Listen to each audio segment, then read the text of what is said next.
കേരളത്തിന്റെ സ്വപ്ന പദ്ധതിയായ കൊച്ചി മെട്രോ ഇന്ന് യാഥാർത്ഥ്യമാവുകയാണ്. 13.5 കിലോമീറ്റർ ദൂരം വരുന്ന ആലുവ പാലാരിവട്ടം റീച്ച് പ്രധാനമന്ത്രി നാടിന് സമർപ്പിക്കും. ദില്ലിയിൽ നിന്ന് രാവിലെ 10:15 ദക്ഷിണ നാവികസേന ആസ്ഥാനത്തെത്തുന്ന പ്രധാനമന്ത്രിയെ ഗവർണർ, മുഖ്യമന്ത്രി തുടങ്ങിയവരുടെ നേതൃത്വത്തിൽ സ്വീകരിക്കും.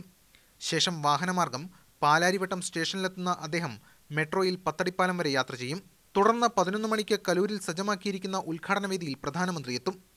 പ്രധാനമന്ത്രിയെ കൂടാതെ ഗവർണർ, മുഖ്യമന്ത്രി, കേന്ദ്രമന്ത്രി വെങ്കയ്യ നായിഡു, സംസ്ഥാന ഗതാഗത മന്ത്രി തോമസ് ചാണ്ടി, പ്രതിപക്ഷ നേതാവ് Ramesh Chennithala, mayor Soumini Jain, KV Thomas MP, E Sreedharan എന്നിവർ വേദിയിലുണ്ടാകും.